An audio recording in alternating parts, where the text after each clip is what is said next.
Hey, it's time for another episode of the Rugged Angel Cast. I'm Camila, and I will be your guide this evening. As always, you're probably listening on WMCK.FM. New shows are on Wednesday nights at 9 p.m., then they repeat on Thursdays at 5 p.m., and then on Mondays at 1 p.m. You can listen on your computer or on your phone. There is an app. It's compatible with both Android and Apple. And if you don't care about the music portion of it, you just want the straight up podcast, the interviews where I speak to these lovely ladies, you can just go ahead and find me on iTunes and Libsyn. Look up Rugged Angel Productions, and Rugged Angel is one word. Also, while you're looking me up on the Googles and stuff, you should probably go ahead and follow me on Twitter at @the_Rugged Angel, and you can like the Facebook page, Rugged Angel Productions. It'll be very helpful, and you'll always be in the know when new episodes are posted. This week's episode is with Miss Amy Phillips Haller. Amy came to talk to me about a lot of things, about living in Atlanta during the Olympics, journalism, the days of analog, being a mom, and just a whole bunch more. But most importantly, she came to talk about her new position at Mount Pleasant Glass Museum and why you should go out and visit the museum. It's all about the history of glass. And I know it may sound a little bit boring at first, but she really gets into it and lets you know like where it all came from, you know, old habits of like factory workers and like who did what. And, you know, it just sounds like it's a really interesting thing. And I know there are people out there who really dig history, and that's what this is all about, the history of glass. So go and check out Mount Pleasant Glass Museum right after you listen to this conversation though first. So we're going to get into that right now.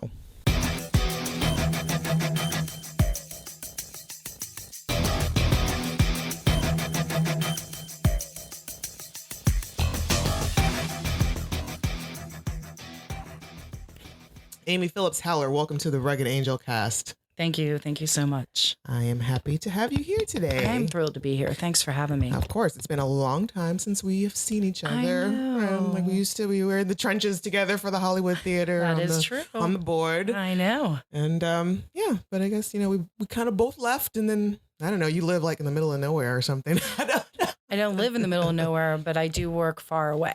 Okay. Yes. That's the thing. And plus, you know, you got things going on. What's your day been like today? How's your day going? Fantastic, actually. It's been a really great day. It started out well. I got some work done this morning. Mm-hmm. I got some personal things accomplished that I needed to accomplish. So what more could I ask for? But of course, the best part of my day is seeing you, as well as Professor Professor Moriarty. Yes, that's right. They're charmers, so it's a lot of time more people come to see them than us. I don't know. It's funny, like when we take them for walks around the neighborhood, no matter where we've lived, and everybody knows them, but they know their names, but they don't know our names. Like, oh, hi, Professor. They're like in there just like, hi, hey, oh, no, okay, that's fine. But you know, dogs are great bonding material. Yeah. I almost feel like if you meet a dog person, you already know there's just a certain I can't say the word. Please say that. Characteristic. Thank you, to their personality. And, yeah, this is true. Yeah. We all at some point end up becoming our dogs' slaves, bitches, whatever, like whatever for them. Something like that, yeah. So are you from Pittsburgh originally? I am. Okay. I grew up in the South Hills in Washington County in McMurray. And then I moved after I graduated from college. I went to college locally just to Cal U. Okay. And then I moved to Atlanta, Georgia, lived there for 6 years. Something very cool and very timely is I lived there when the Olympics took place. Oh, nice. Yeah. Oh, wow. A great experience. Did you go to the Olympics? I was supposed to go, but then I was also 7 months pregnant. Yeah, probably not the best place to be when you're that pregnant. That's right. And I sprained my ankle, so trying to get around would have been difficult. And my mother kept calling me saying, please don't go anywhere. I just have this bad feeling something's going to happen. And then in Centennial Park, the bomb did go off. Oh, my God. Yeah. But let me tell you, you did not have to go to an event to experience the Olympics. And the perspective I had was fantastic because here I am working in the news industry, and I am seeing the Olympics from conception to implementation. Yeah, that's amazing. Yeah, so I knew what it takes to get volunteers involved, what they had to go through to be a part of it, what it took to get tickets, even crazy things you don't think of. Like a lot of people left Atlanta. And they had their house rented for $15,000 to $20,000 for 2 weeks. What? Yeah. Wow. Yeah. Holy cats. Yeah. But now I have a huge enthusiasm for the Olympics. I love to watch it. I love to see what each city does and how they deal with challenges like infrastructure and those sorts of things. Yeah. Things most people wouldn't think of. Yeah. So like, well, I guess two things. For one, I did recently see like some photographer had gone back and looked at past cities that had held the Olympics and taken photos of like the empty, like the ski slopes spaces, and like the stuff that has taken on. And also, have you been obviously you've been watching the Olympics? I have not watched as much as I normally did. I did watch the world gymnastics, the girls gymnastics all around, and I saw them win, the whole team win. So that was pretty exciting. And I saw Phelps win a little, a couple of his relays. So yeah. Yeah, I haven't been watching. Everything I get is all from like whatever the Today Show decides to tell me about the next day. Well, and they do great coverage. You can't beat that. Like they're right there. They've been there for like 2 weeks, and it's almost to a point where like, okay, is there something else going on in the world right now? Yeah, right. Exactly. So you mentioned that you were a journalist at the time of the Olympics. So you went to school for journalism? Yeah, broadcasting and journalism. Okay. Yeah. So what were you doing? So I worked at a local newspaper and television station down there. It was a really unique experience, actually. The reality is newspapers these days are really suffering in terms of circulation. And the lower your circulation numbers are, the harder it is to sell advertising at an appropriate price. Right. So that's been a real challenge for newspapers for over 20 years. Really? Now. And so the newspaper I worked for, the Gwinnett Daily Post, did something really extraordinary. And they actually did this after the Olympics. And what they did is they went to a local cable company and they said, look, if we provide a television station for you and we only report news that's central to that area, to Gwinnett County, which, by the way, was the fastest growing county in the nation at the time. Okay. If we provide that to you, then in return, will you purchase our newspapers and provide them to your customers? Oh, wow. Because the only way you can up your advertising price is if you boost your circulation through paid circulation. Right. So they agreed. Wow. So this was in 1997, and they actually started a brand new television station. It might have been in 96 they started the television station. And I eventually went to the television station and produced my own TV show. Oh, that's amazing. Yeah, it was actually canceled. Not during my window of time prior to my arrival. Oh. And then I was working production and I heard that they were thinking about bringing it back. So I went to the president of my company and I said, hey, I can do this. And he wasn't so sure I could, but I minored in business too. And so I convinced him. Nice. And when I was done, the entire show was the only show fully sponsored when I left. Really? Yeah, and it was a commercial television station, but it was only on Media One. And it has been brought to my attention, though I can't confirm this, so I say this loosely. The name of the show is Gwinnett Newsmakers, and it was a 30-minute public affairs program, and it ran on Media One. Well, Media One, not too long after I left in June of 99 and came here, or returned here, I should say. Apparently, Comcast bought out Media One, and there is a 5-minute show. I think Tanya Caruso might be the person who does it now. There's a 5-minute show that airs locally. So there's Bethel Park Comcast Newsmakers. Okay. There's, Mount Lebanon Comcast. I don't know exactly which geography it covers, but it's just local communities with 5-minute vignettes, for lack of better terminology, newsmakers. And I was told that was actually derived from the show that I produced for Media One in Atlanta, but I can't confirm that. Well, I'd like to believe that. Yeah, exactly. That sounds like a great. It feeds the ego well. Absolutely. Yeah, just wear that on your chest for a while. Look at me. Yeah, right. Exactly. Did something awesome. Yeah. So, what brought you back to Pittsburgh? Well, my ex-husband and I decided that we really wanted to return to Pittsburgh. We had our daughter was 2 years old, and we just felt like she should grow up around her family and know this phenomenal community. I mean, there's nothing like the spirit here. I have not experienced any city like Pittsburgh ever, really. Yeah, it's its own unique entity. And it took me a while to warm up to it, and I'm really confident in saying that the only time that I hate on Pittsburgh is the winter. Or if I'm trying to get anywhere and there's a Steelers game. Maybe that's it. But other than that, like, or pirates and, penguins at the same time and play off. The bridges always prove a challenge. And it's funny because I actually live south of the city. So the only way you can get into the city is if you cross a bridge pretty much. Yeah. And that's kind of an odd dynamic to me because the bridges really do cut up the communities, I think, sometimes. Yeah. And I don't understand why. There's a lot of people that it's just like they feel like crossing a bridge is like, challenge. It's just too much. No, I know. I won't do it. I won't cross the river. But when you live in Atlanta, Georgia for 6 years and you have 14 lanes of highway and you get stuck in this just horrible traffic, or you have to deal with Spaghetti Junction, you realize bridges, they're nothing. It's nothing. Yeah. Atlanta's traffic is stressful. Right. Yes. Like my mom and sister live down there, and it's, oh my God, it's just a stressful situation. Yeah, I would think both Atlanta and DC and probably Los Angeles are all very painful processes. Yeah. Just parking lots right there on the highways and whatnot. I remember thinking, well, if a car accident happened, you'd still have 6 lanes or 5 lanes, but it's amazing how you'll sit in the same spot for 2 hours if just one lane is blocked. It's terrible. Oh my God. Yeah. So what did you do when you came back here to Pittsburgh? Oh gosh, what did I do? So I worked at WTAE for a summer. It was like a permanent part-time position. I don't know how to explain it. Actually, I should say full-time. So you weren't really an employee, but you filled in for everybody that wasn't working. So if they took a vacation or sabbatical or something, but you always worked, which was great. It was like a floater. Yeah, pretty much. You knew everything. And it was actually an exciting time. I really enjoyed working at TAE.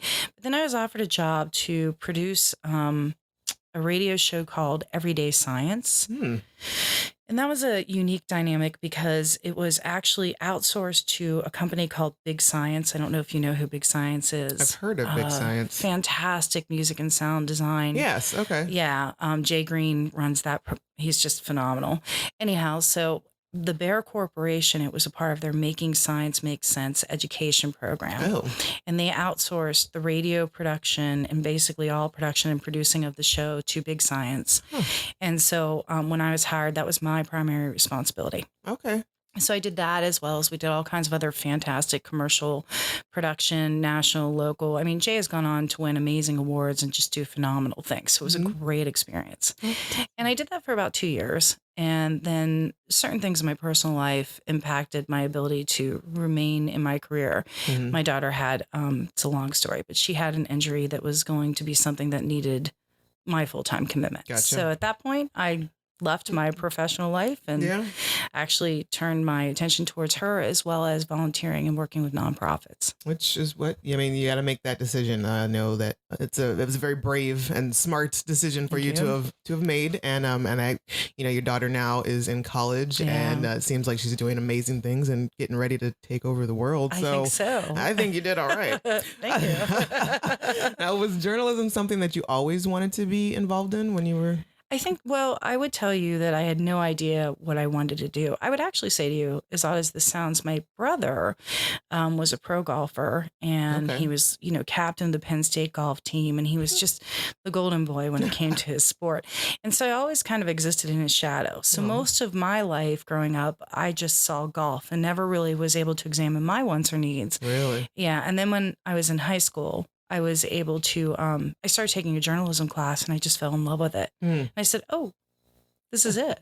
This is what I should be doing. Yeah, exactly. And from then on, I mean, were you on like school newspapers and then all the way on to through college and all that stuff? Yeah, I did school newspaper, but then in college, oops. Apparently somebody wants to speak with me. Note to self, turn off cell phone. I think I even said to you, I'm going to turn off my cell phone. But I think I distracted you with a question. Anyhow, I like to keep things exciting and lively. Keep me on my toes. Yeah, me too. Anyhow, so what was I saying? I forgot.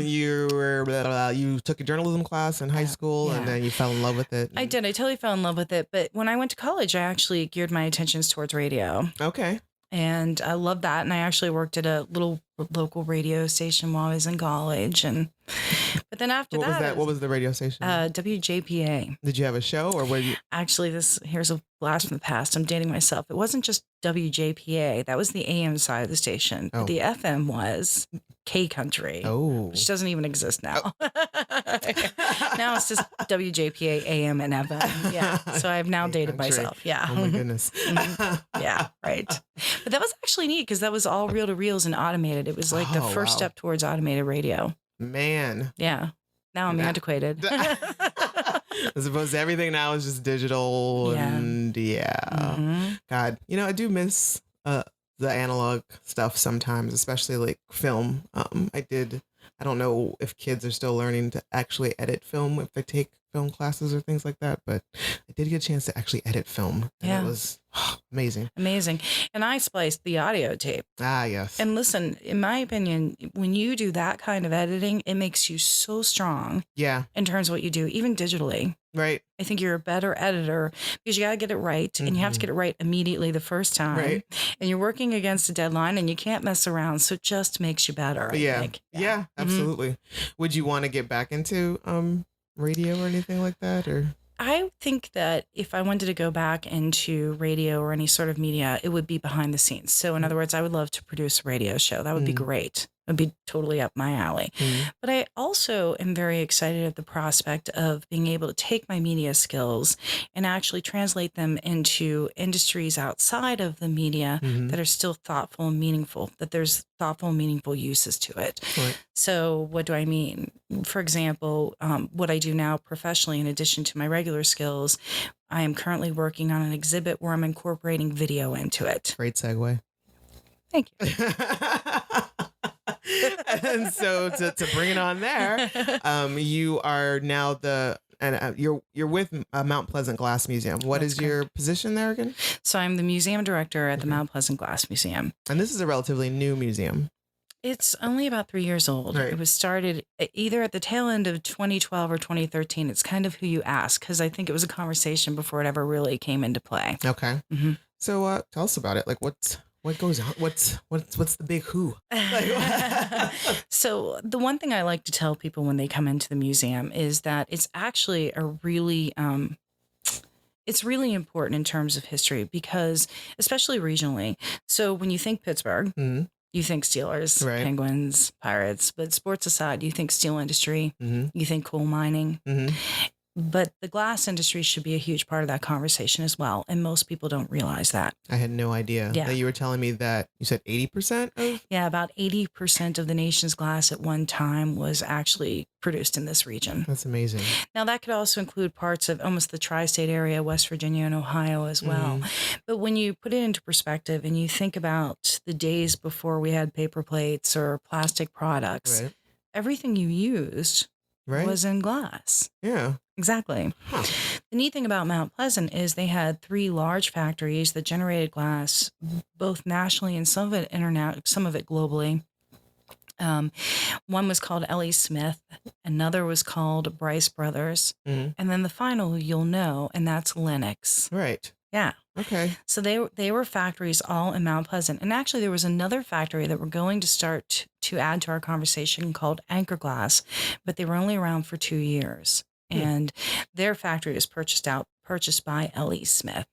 Anyhow, people think of glass, they think of tableware, they might think of decor, but we even have unique items in there such as headlights. Okay. Like L.E. Smith made headlights for Model T and Model A Fords. Ah, all right. Yeah. So it's really a great experience because it's not just a testament to Mount Pleasant or the area. It's really a testament to an era. Right. Absolutely. And a lot of glass factories in the last 10 or 15 years are all shut down. Wow. The majority. And it's because it's either being generated overseas at a lower cost or it is something that people just aren't buying anymore. You know, when you think about it, like bridal registries, I don't know about you, but when I got married, I actually registered at Macy's and went for the nice tableware as well as the practical tableware. And there you go.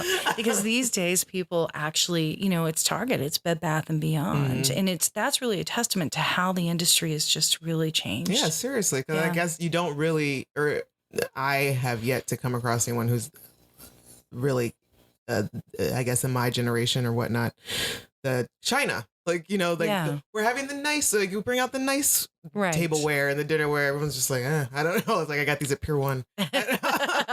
Exactly. So, Exactly. the museum it's more about the history of glass as opposed to like glass exhibits or like Actually, art. that's a fantastic question. And I'm glad you asked, because actually when you come in there, you will see glass. That's the primary conversation, is Okay. the different types of glass, popular pieces of glass.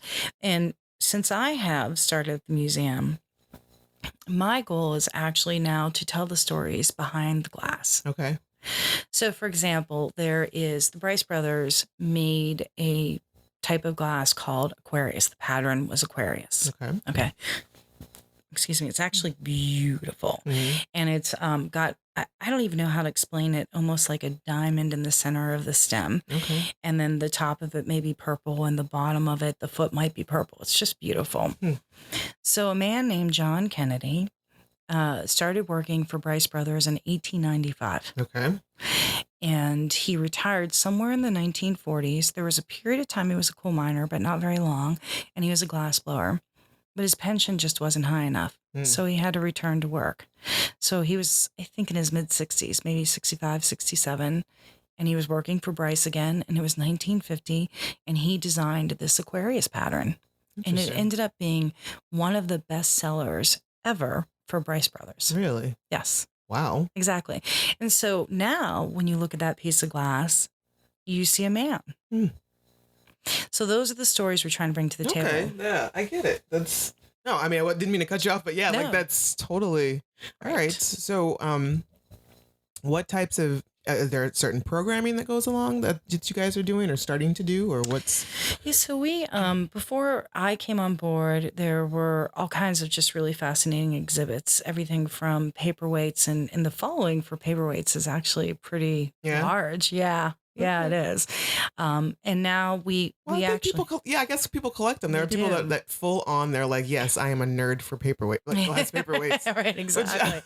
Exactly. And it's actually really neat because, just to digress briefly, it's a neat story. Paperweights a lot of times were made by the men during lunch. And technically, they weren't supposed to be doing that. No. So they would make these pieces and put them in their lunch buckets and take them home. And those were called bucket jobs. Yeah. And what's really neat. So they were just doing it just because they wanted to, or probably for birthday gifts or Christmas gifts, or I'm not sure, but it was a trend. Yeah, exactly. And so we actually have a man's paperweight kit that he would bring in every day. And I love to point out, especially to children, if you look, the frit. And frit is actually little pieces of glass that they put inside the paperweight that they use to actually manipulate into a design. Okay. And the frit would be stored in a mustard jar, or in a, believe it or not, in a school can, you know what I mean? Or a old salt and pepper shaker, you know? And so I'd say to the kids all the time, now, if you have a craft, do you go to Michael's and get the nice canister and organize everything? And they're like, oh, yes, we do. And I say, well, this is a testament to its time, because 20 years ago, people were more practical and they didn't necessarily want to go spend that money. So they would use the old seasoning jar or the Copenhagen jar, and there you go. Yeah. So we even have the one gentleman's kit in there, and they have handmade tools, homemade tools to make these things. Yeah. It sounds so nefarious. Like, yes, I have to smuggle this stuff in, but it's like, you're just making paperweight. And then I will throw this paperweight at, Exactly. Yeah, right. Like, did you have like this fascination with glass before you started? I have a fascination with history. Okay, that's your thing. That's my thing. As a matter of fact, I think it saved me when my daughter, when I had to stay home and take care of my daughter for her health issues, and I no longer had that professional conversation and adrenaline rush, every day. I needed something to fulfill that. So I definitely did that in two parts. I, worked with nonprofits, but I also started doing genealogy. Ooh. And my family, many of my lines of my family date back to the Revolutionary War and 200 years of Southwestern Pennsylvania history. So, and I've fine-tuned that skill over 15 years.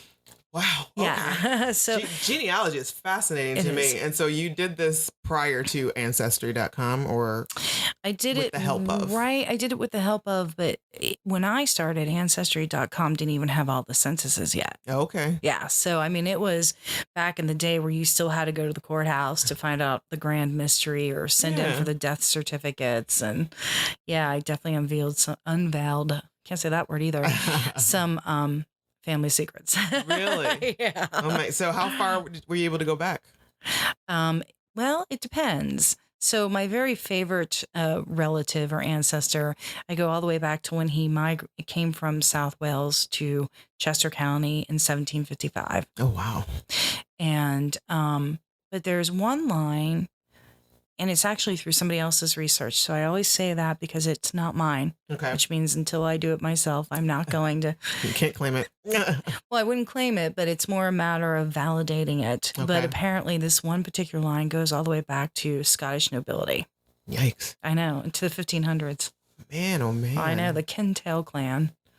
Oh, I know. That's really cool. I always joke around and say it's good to be the king. So what is your ancestry? Like, what is your genealogy? Depends on the line, but my favorite line dates back to South Wales, and they came over in 1755. And I always like to say to people, that's really interesting. Like, I like to put history into context. Right. So, for example, they came over in 1755, and this is when the French and Indian War was taking place. So why would you come to a country where that was happening? Yeah. So that was always interesting to me. And then, of course, there were 4 brothers and their mother and dad. And I always thought this was funny. The mom and dad were named Joseph and Mary. Nah. You know what I mean? And they had 4 sons, and they all fought in the Revolutionary War, and they were all scouts for Washington. And yeah. And then I have other lines that date back to Germany. And man, yeah. What's one of your favorite pieces of information that you found out? Ones that I can reveal on the radio. Sure. Yes. Those family secrets will stay in the closet.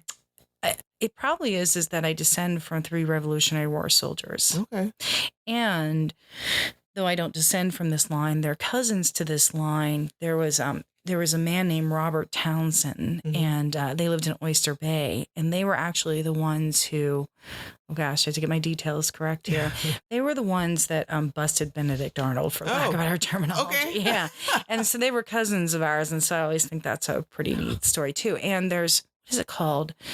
There's actually a show on right now. I want to say Turncoat or something like that. I think that's right. Where Robert Townsend's featured. Oh, really? In the show. Yeah, it's like a series. Yeah, exactly. And I'm like, oh, look, there's my cousin. That's cool. Yeah. Did you find any living relatives that you didn't know that you had from this? You know, it's so funny. What started me in genealogy was to try to find my grandfather he had 12 brothers and sisters total. And my mom and dad were both only children. So I wanted to find cousins. Right. And I knew my dad had 12 aunts and uncles. So I started doing my genealogy just to find them. Huh. And they're the only ones I couldn't find. Really? Yeah. I just finally found one about 3 months ago. That's crazy. After 15 years of research. You can go all the way back to like the 1700s, but you've been unable to find anyone just like your aunts and uncles, or like great aunts and uncles. They'd be my great aunts and uncles, or my like second cousins, or something along those lines. I will tell you one really quick neat story, which is my great grandfather was married to a woman named Emma, and there was a man I met online, and he said, well, that's my great grandfather, and his wife's name is Anna. And we were like in this email group. This was before really social media, came along. A chat room. Kind of, but more like a Yahoo email group. Okay. And we were kind of going back and forth, and everybody was a part of the discussion. I'm like, no, it was Emma. He's like, no, it was Anna. And ends up, the short version is that we were both right. That in fact, he was married to Emma, my great-great-grandmother, but then he divorced her. Oh. Married his domestic servant next door. Whoa. A little bit younger. Scandal. Named Anna. So it ended up that we were both right. So here we were cousins, and and it was in 1877 the divorce took place. So finding those files, and they were like buried in the Butler County mine or whatever they call it. Like it's this like mine that they put all these records underground where it's cool at. It wasn't filed where it should be. And I'm like, oh, and the family name there was Reiber, and there were some Reiber officials like kind of high up in the Butler County food chain. I'm like, oh yeah, they put that in the corner. Yeah, sounds like someone did a lot of work to try to keep this hidden. Exactly. So. Oh my God. So is there anything that's coming up specifically at the Glass Museum that you want to? Well, there's all kinds of neat things that are happening. Right now we have an exhibit called Shake It Up, which is salt and pepper shakers. Yeah, exactly. As well as other tableware. Because some of the challenge with salt and pepper shakers is they're really tiny. Mm-hmm. So to do an entire display case of salt and pepper shakers proves to be a challenge. So it's actually combined with tableware. Okay. Is there a lot like throughout the years? Like what are we just looking at like tableware throughout the years? Specific errors of like or specific designs and patterns that are used? We're looking at primarily Bryce and Ellie Smith and Lennox tableware. Okay. And salt and pepper shakers. And then our next exhibit that's coming up is the second part of a 2-part series, anniversary series. Mm-hmm. Bryce Brothers Glass was in Pittsburgh. I think from 1850 through the late 1880s. And they made pressed glass. Okay. So what does that mean? Yeah. Basically, you have a mold and the glass is in the mold. You press the mold shut and there you go. You've got pressed glass. Okay. But simple enough. Exactly. Right. So they made pressed glass, but then, and that's the really simple term I did not add all the technicalities. So if anybody else is listening to this, they'll be like, come for the show. Yeah, they're going to be like, Amy, why didn't you explain it this way? Well, come get a tour. Come to the museum. That's right. Exactly. But in 1896, for 3 years they were in Hammondville, and then in 1896 they opened a plant in Mount Pleasant, and that is hand blown glass. Okay. Which is, obvious. Yeah. So it's not pressed. It has less impurities. It's a better glass. The reason why Bryce did that is because they were a part of a larger conglomerate. Thank you. I cannot speak today at all. They were part of a larger conglomerate of glass companies, and there was a union issue, and they kind of wanted out of that. They didn't want to continue to have to deal with the union, as I understand it. So they actually started a plant in Mount Pleasant, and they started doing hand blown, because as long as it wasn't pressed glass, they could do it. Okay. So in 1896, they came here, and that was 120 years ago. Man. So in celebration of, now they're no longer here. In 1965, Lennox bought them out, and Lennox closed its doors in like 2002. Okay. Yeah. Wow. Yeah. And that's perhaps really segueing to the most important thing, I think, with the museum and where it's at right now. Mm-hmm. I believe that it is a critical time for us as a museum, and we have an advantage that most museums do not, which is we still have people that are able to talk about the industry that were a part of the industry. Interesting. This is true. Yeah. Yeah. And so we have to recognize that, and we have to immediately generate that conversation. So a lot of the men and women that were working in Lennox or Ellie Smith through the early 2000s, they are still alive, and they can still talk about it, and they can give us the pictures. Yeah. And so we started a permanent exhibit called A Day in the Life, and it's about the factory workers and their lives. And we're doing oral histories. Nice. And so incorporating the multimedia concept, you go in and we have kind of a little area where you think you're standing in the living room of a factory worker. Excellent. And there's different little facts that were given to me through different oral history interviews. But now we have the film of old pictures running along the white wall behind it. Nice. And I'm going to edit together some audio of different oral histories so you can hear someone talk about what their experience was like. That's amazing. Yeah. And that's like, for me, I'm the type of person that I need that kind of, I need visual stimulation and stuff in order to help learn and like really bring it in home. So that sounds awesome. Yeah. So it's exciting. So we have the Bryce Brothers anniversary exhibit mid-September, and that'll be featuring hand-blown glass from 1896 through now in Mount Pleasant. Wow. So, and then we have the factory workers exhibit going too. We're really working hard on that. And it's funny you say about processing. That's one thing I try to explain to everyone, especially in terms of communications. Even when we're trying to, work with community outreach, or we're trying to use social media, I say to everyone, people process differently.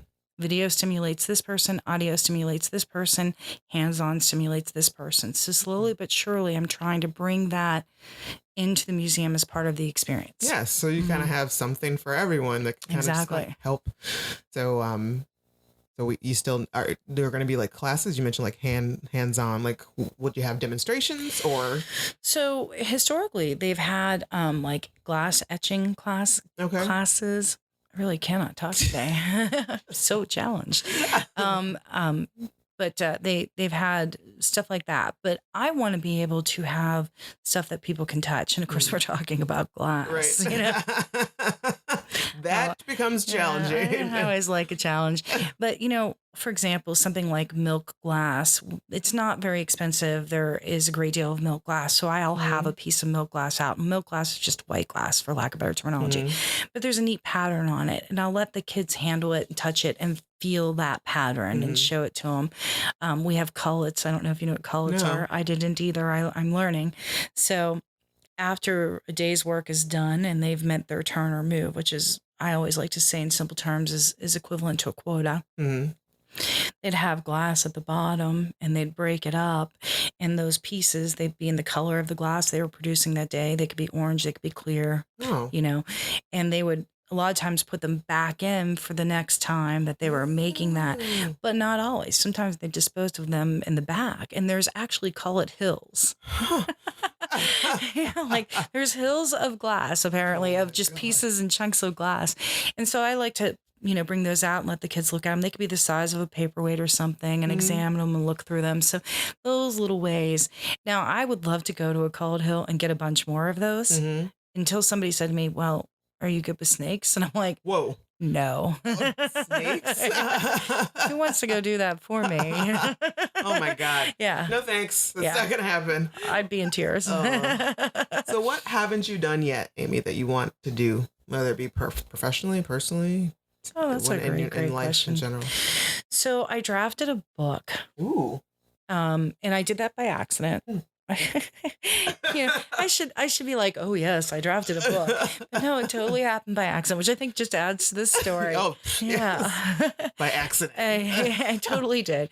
So when my daughter was really going through a bad period with her health, very bad, and not to share her details, but the doctors didn't even know what it was for a period of time, and then even when they figured out what it was, there's no cure, there's no real treatment, and so it was a 4-year struggle. And I took a place of, and I'm a single mom, you know, trying to raise this child in some really difficult circumstances, and I just started writing about it, and I would blog about it. Not on a professional blog or anything like that. On my Facebook page. Okay. And it was because everybody wanted to know what was going on. So I wrote about it. And then one day a friend said to me, and it was a great practice. And I love to use that word practice because it really was. And it helped me work through my own feelings as a mother. It helped me sometimes understand my daughter better. And then the final practice was I always ended it with a piece of gratitude. Oh. Like no matter how difficult this day was and the last 12 hours and in the ER or whatever, at the end of the day, here's the one thing I can find positive. Right. I do recall, I've read a few of those and they were very heart-wrenching. But they're like, but, you were able to like pepper in humor when it was possible or, informative. I like your writing style. Thank you. Yeah, people still talk about the one excerpt where the dog got into the down feather blanket and my entire house was covered in down feathers. I totally missed that one. Oh my God. Yeah, and it's just great because the next day, the day that I walked in, it's like 10 o'clock at night. I'd been in the hospital with Katie all day. Next day, or that night, and I just brought Mexican food home with me. And I was just like, I don't care. You just like sit in the middle I sat in the middle of it like, it'll be here tomorrow. Ate your Mexican, there's feathers floating around. They were garnishing the meal and I just sat there and laughed. But it was actually funnier the next day because if you ever try to clean up goose feathers, you pick up a bunch and they puff everywhere and they go back on the floor. And it made for a great script that day. But the point is in the end, I had a friend say to me, she goes, you realize you wrote a book? And I was like, oh, you're right, I did. So instead of trying to get it published, I took it to the key physicians at Children's Hospital and I gave it to them and I said, read this, because I wanted them to understand or be reminded of what it was like on our end to experience it. And I know at least one of the physicians did. And he actually said, can I start giving this to medical students? I said, yes, please do. And then he started giving it to colleagues. I know at least 5 physicians at Children's have read the book now. Wow. I was invited to sit on a couple different panels, adding the parent conversation to advisory committees. So that was very exciting.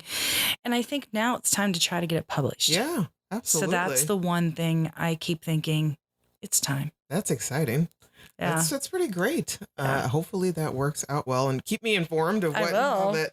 And so with all of that, like you've had like a lot of trials and tribulations and just a lot of stressful. How do you make sure that Amy is okay? Like, how do you check in with yourself, and what's your form of self-care? Fantastic question. I would tell you for a long period of time, until I started writing and blogging, I wasn't.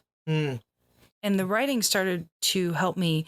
It's almost like a reflection in the mirror. When you go back and you read it and you read what you wrote, you suddenly start to gain a new perspective about yourself. And the writing was a good practice and exercise for me to start doing that, because it was a place to put my feelings. Right. And then I started doing yoga. Okay. I quit smoking and I did yoga and I bought a bike. Wow. And some sort of midlife something, I think. It was working for me though. Was it exactly around the time your daughter moved out? Or? No, I think that was an anticipation of theirs. It was actually probably about 2 years before she went away to college. I loved it, and I lost a lot of weight. And I not only lost a lot of weight, but I just realized how much yoga changed the way I saw things. Really? I was already practicing gratitude, but then it became an even larger part of my life. And then different thoughts that you use, like when I first started yoga, I thought to myself, why do they call it practice? Why don't they just call it exercise? But it is really a practice, because everything you do, there's a conversation of removing your ego, and there's a conversation of just stating your intentions and manifesting what you want in your life in a very positive way. Okay. And so what I found is the real practice was when I got off the mat and changing how I saw things, how I reacted to things, how I embraced things. Loved it. And then I broke my foot a year ago. Oh. Gosh. And then I had to stop, So I'm just finally starting to get back to the map. But that's how I take care of myself. And I make sure I spend time with the people that I love and care about. That's amazing. I need to get, like, my husband and I have been talking about doing yoga. Fantastic. And we need to do it, because he just recently threw out his back, and it took him a couple days to get back into it. But we're both like, all right, something's got to change. And I think a lot of people think I can't afford it, or all those beautiful figures around me. Well, if someone who's truly into yoga, part of your practice is you're not looking at the people around you. You're not judging them. You're not comparing yourself. You instead are paying attention to what you're doing on your own mat. And when you do that, what you realize is your own progress versus comparing yourself to others and how inferior you feel. Right. It's like one of the many practices. And I actually just do mine. I love it. I have an online service. Oh. I pay like $10 a month, and I can do it at midnight. Yeah. If I want for 20 minutes, I can do it for an hour at 8 o'clock in the morning. It doesn't matter. It's all what I want. What a time to be alive. I know. It's so true. And my dog kind of does it with me too, and if you know a Weimaraner, the poses they get into, and then we're fighting over the mat, and then he's like licking my face, and I'm like, this isn't working for me, Caesar. This is part of the routine. That's right. Exactly. And for this time, because it's time for questionable conversation. Where if you only knew what came out of my mouth half the time, you would know I was very good. I always tell everybody I speak in sailor, smartass, and sarcasm with 3 S's. I speak sarcasm, so I'm fluent. And pop culture, which I bet you speak in a lot. Yes. Yeah. Oh, absolutely. It's to the point. My poor husband, he had to keep up, because he was like, when we got together, he had spent this very long period of time without a television on purpose, because he didn't want to blah, blah, blah. He's very serious. It's like, you've never seen Friends? That's a neat mix when you think about it. Yes. Yeah, right? Exactly. That's good stuff. That's great, actually. I have slowly brought him over to my side, to this. There you go. So what album can you listen to from beginning to end? Oh my gosh, that's great. Probably any Blue October album. Oh, really? Yeah. Oh, okay. Are you usually late, early, or right on time? If you asked me today, it would be late. I'm usually just barely there.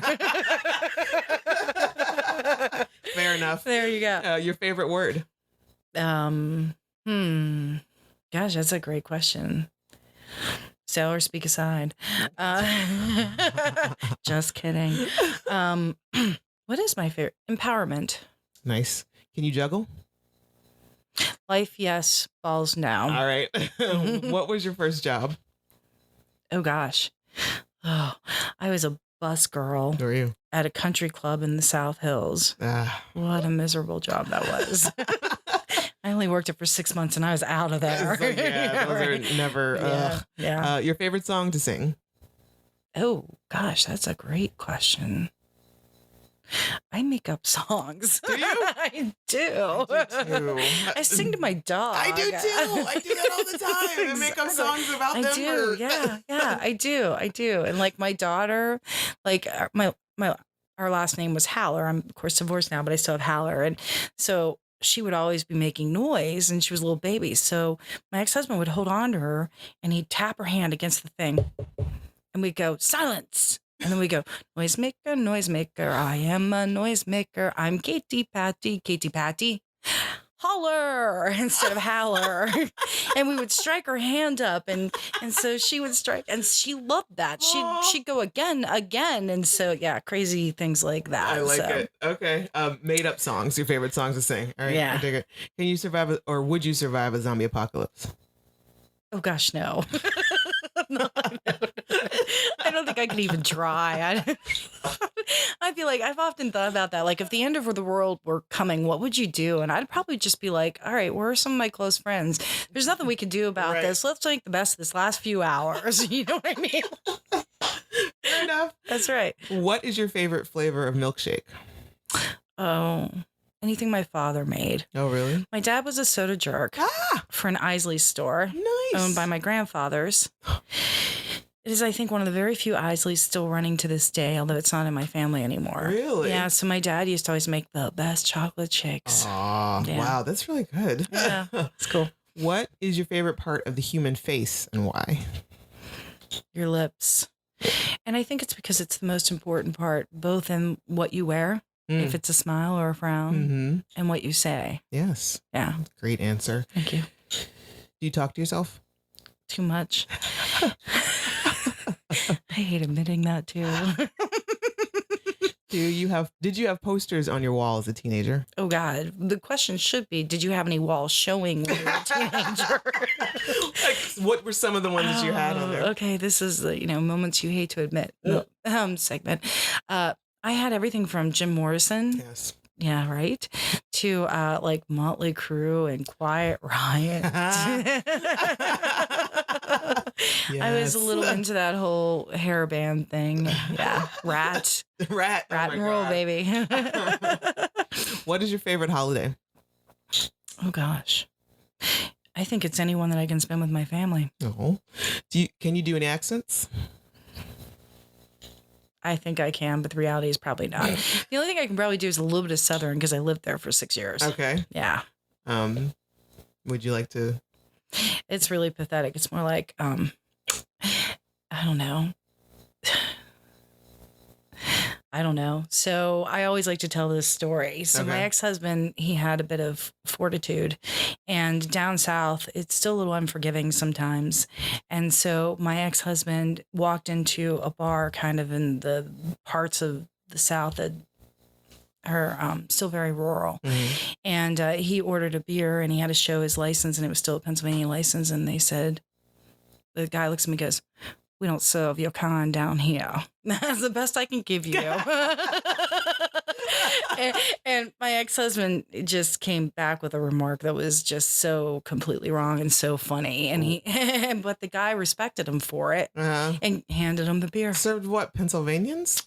Yeah, there's still that tension. Yeah. North in the South. Yeah, right. Oh my God. Okay. Yeah. Do you remember your dreams?